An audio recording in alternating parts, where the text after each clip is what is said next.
Hi, my name is Kimber Wall, and I will be presenting the scenic design and the set design for the SFAPlay. And I'm part of the group SFAPlay with Tristan Huck, Hannah Odom, Brittany Day, and me. And this is for Principles of Design, and it's the SFAPlay by Suzanne Lori Parks. So this is the table of contents. It's my design statement, my analysis, my concepts, my staging, and then the ground plan and measurements. So the design statement kind of was pulled together by me, and then our analysis was pulled together by all of us. So the concept was to capture the suspended in time feeling, like timelessness. So it'd be mostly empty, and then I wanted this weird like octagonal shape in the center of the stage, and it would be pretty like short enough that you could walk over, and one would have like a door that would be able to open, and there's this booth that they keep talking about for this attraction in this festival, and there'd be like a small little booth that I would get built, and that would be able to roll on and off. And so there's a purpose of this door in this octagonal shape is so that the booth could be moved into this shape and moved out for the respective acts. And then there'd be like this chest and this Lincoln bust, or maybe a ticket booth or something, whatever the other designers may feel. And then this is our analysis. So the whole point is that this play kind of commentates on secrecy and what is taken from history and what isn't, and it's a lot of layers. It's pretty interesting. It's like very introspective. But this is kind of commentary on Lincoln's presidency and his era, and the erasure of African American culture and history and Black culture and history, especially in our white history and during his presidency.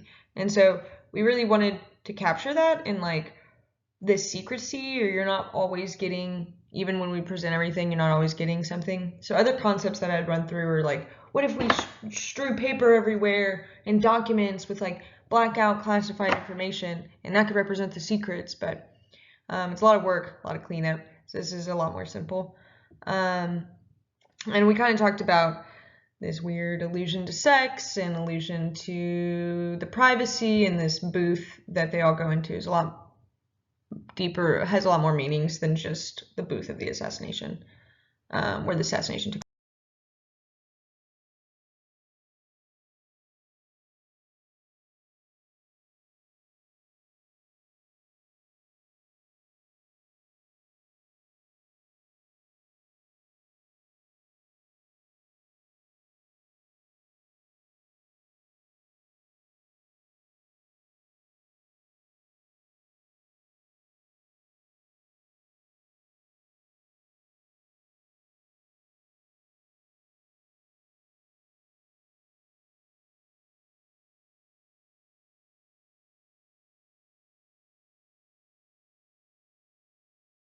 Next is our staging. Ooh, I have a laser pointer.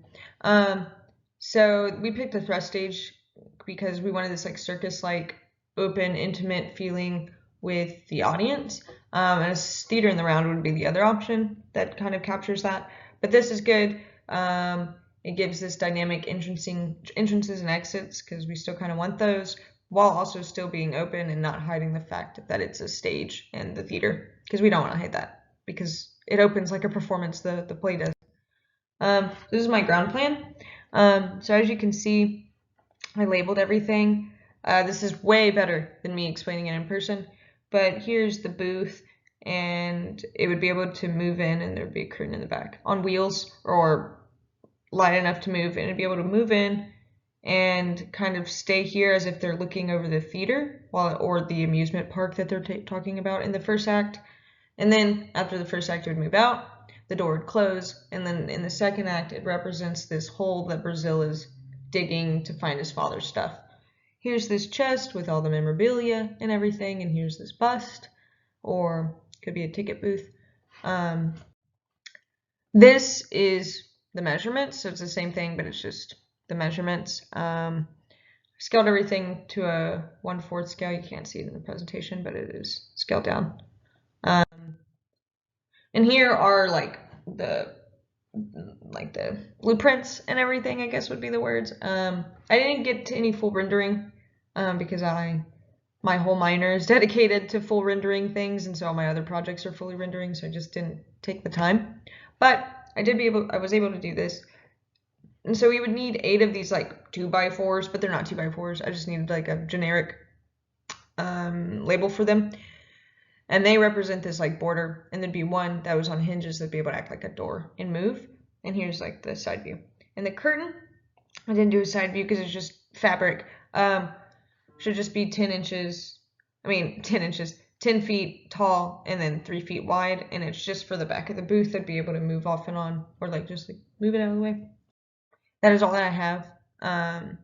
So thank you. Hi, my name is Brittany Day, and I'm going to be doing the costume design for the SFAPlay. So what I have on my screen right now is kind of my inspiration board for what I did to get to my end designs.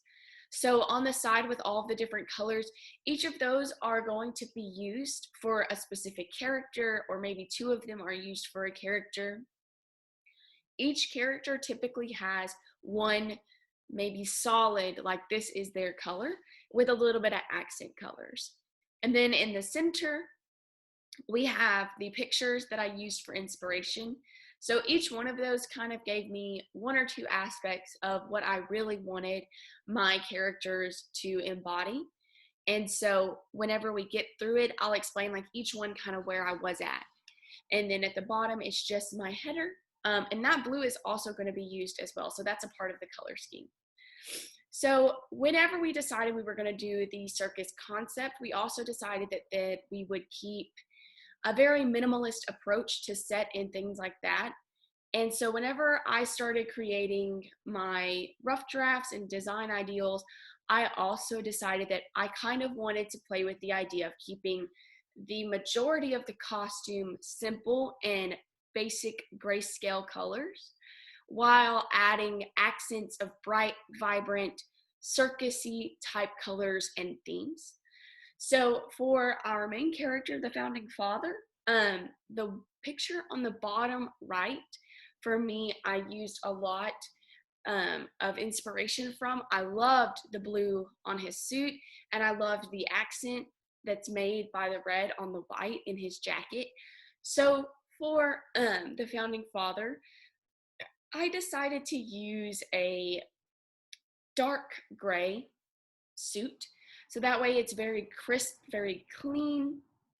And then I wanted to add this blue. I wanted it to be the vest underneath it so that it's this vibrant pop of blue. And then I wanted to keep the red triangles. I really loved that, but I didn't want to do as many. I only did like 3, and then the shoulders, because I felt that if I did that many, it would kind of take it somewhere that I didn't want it. It wouldn't be as minimalist. So I did that, and then I kept the top hat because I believe that like Abraham Lincoln, who is what it's supposed to resemble, sorry, was kind of always seen in a top hat. I remember him as a top hat kind of guy. And so I wanted to play with that. I wanted the top hat to be the same color gray as the tux. And then I wanted the strip that goes across the middle of it, or the bottom of the center, to be that blue, to tie that in. And then with that, it would have like sequins and things like that as well. So that's kind of his concept design. Goodness, excuse me. And then we move on to his family, which is Lucy and Brazil. And so the bottom left picture with the women in the blue and gold dresses, I really loved that blue. And I thought the blue would help connect them to him. So even though it's a slightly different shade of blue, I wanted it to be kind of a connector. And so I wanted to keep that very simple period style. And they are one of the only ones that are going to have like a full colored outfit that's not gray, black, white, grayscaled. And so their dress is going to be it's going to have the sleeves, and it's going to go all the way down in a period style, but it's going to stop kind of a little bit above the ankle. I wanted to keep that style so that way they could wear period style combat boots that match, since they are supposed to be like traveling and looking for him.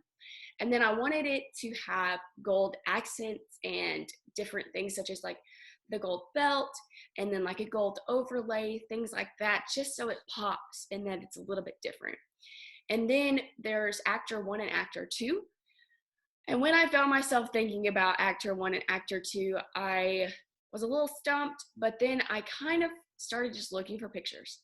And then I found this bottom center one with the man and the woman wearing white. And I just love the simplicity of it. I believe white is such a powerful color when it's used like that on like a background that is dark. And so I decided that I wanted the actor 1 and actor 2 to also wear white in the show. But instead, I wanted there to be a little bit of difference between actor 1 and actor 2. And so for actor 2, I'm going to have her instill the period style with the sleeves, the same cut as the women who are looking for the founding father, but I want her to have gold or yellowy accents. Not gold foil, but like a yellow mustardy kind of feel to it. And so that's where they are going to be. I wanted every group of people to be different, kind of like in a circus, how there's different acts. They just all kind of fit in this bubble. That's what I wanted it to be. So I wanted all of them to be a little bit different, but still kind of blend in with the rest. And so for the people that come and go to visit the founding father, I wanted them to be different. So depending on male or female, I have 2 different designs. So I fell in love with the feathers on the top right picture, the red feathers. And so for a female who's coming and going, I want to do a black period style top with a red floof at the top. And then at the waist, I want it to come down to the red skirt and then a black overlay. So that way only like a triangle showing at the front. And then at the back, I wanted to use the feathers to create this gradient leading to a triangle of feathers. I just thought that would be beautiful and gorgeous and different. And so then on the other hand, for a male, I loved the gold chest plate that's in the center picture. And so when I designed it, I wanted them to wear a black tux with a red vest. And then on that red vest, I wanted it to have some gold sequins, kind of designed straight lines, very crisp, clean. And also I wanted to include gold shoulder pads, similar to the founding father, but just one. So it's different. So it shows that they're not completely at the same level as the founding father. And then the top left picture, I just kind of used that to start out as like a building block. And so that was just kind of like the thing that kind of got the ball rolling for me. So that is basically my design concept for costuming. I just found that we wanted to do this minimalist set for such a vibrant concept, and I loved it. And so I decided to keep that same ideal moving forward with the costume design. So this is where I ended up with the costuming for the America Play. Thank you and have a good day. Hello, my name is Hannah Odom, and I was over the lighting design section of this group project. I actually made a PowerPoint, so I'm going to pull that up really quick. Okay, so when the group was collaborating and trying to formulate what they wanted the aesthetic of this design project to be, we really went off the great whole of history, and the idea of that amusement park nature. To me, for my lighting design concept, amusement park was almost too happy. There was almost too many positive connotations with the word amusement park. Um, and then the group thought, well, what about a circus aesthetic?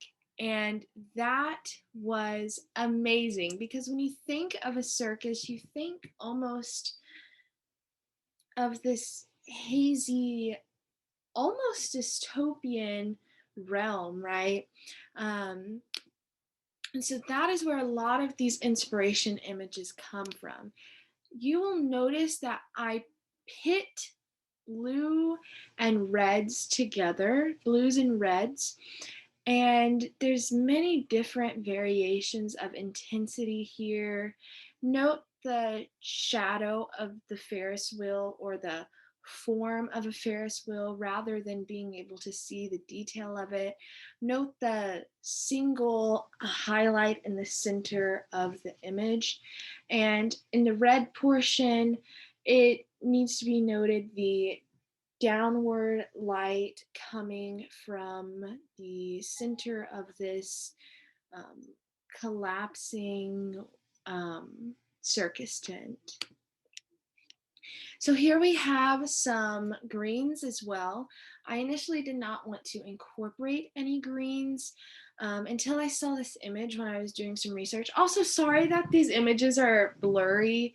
Whenever I converted this PowerPoint, it just turned out mucky, and I'm so sorry, but it's lighting that matters, I guess.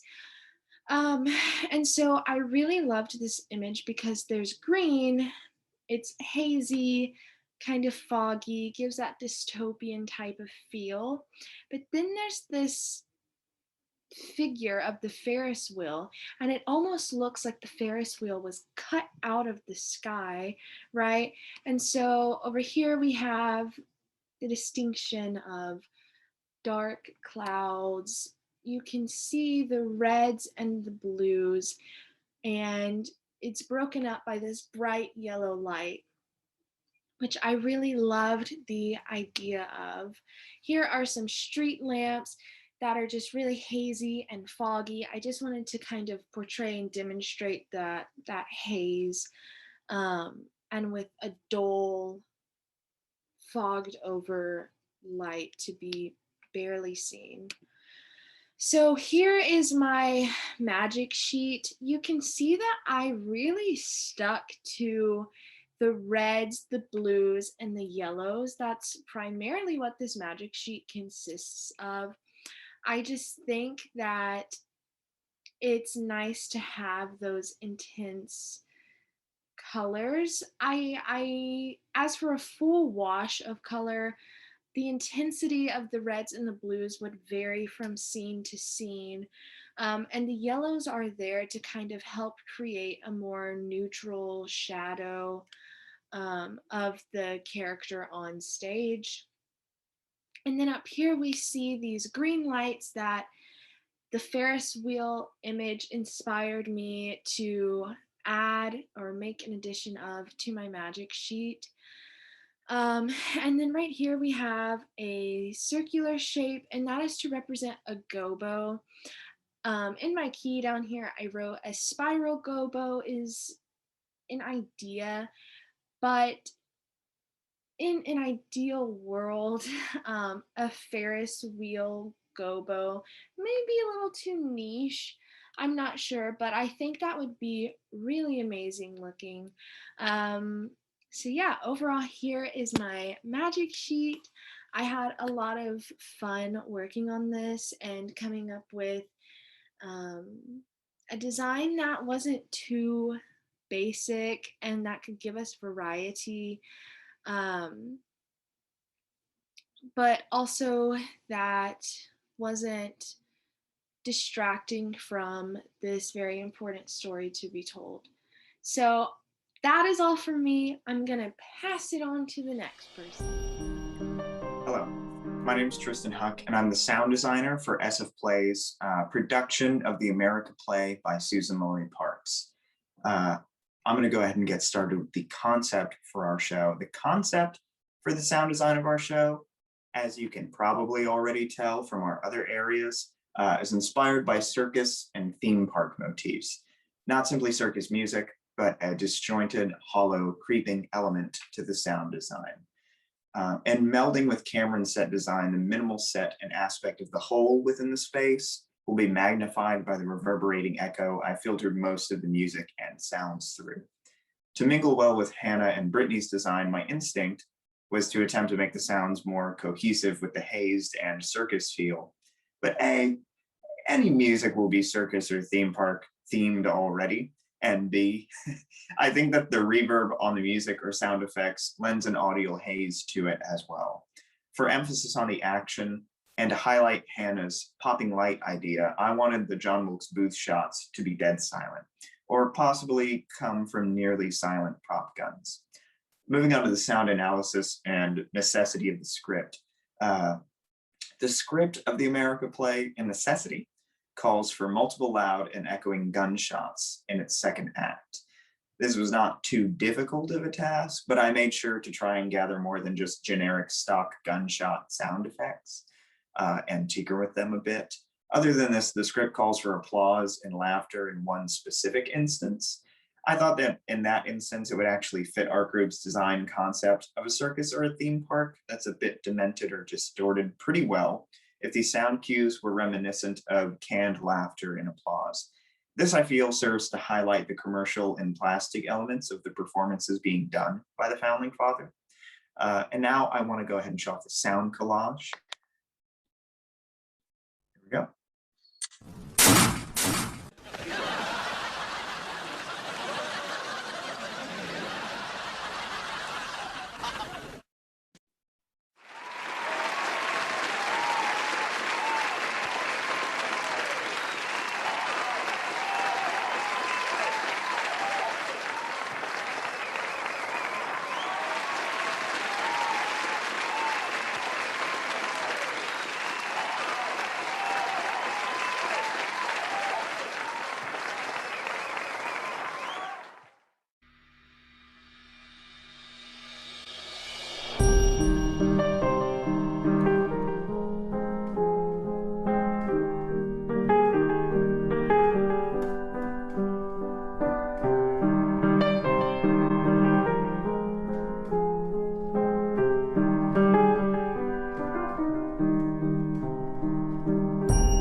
And that is the sound design concept and collage for SFA's production of the America play by Susan Laurie Parks. Thank you.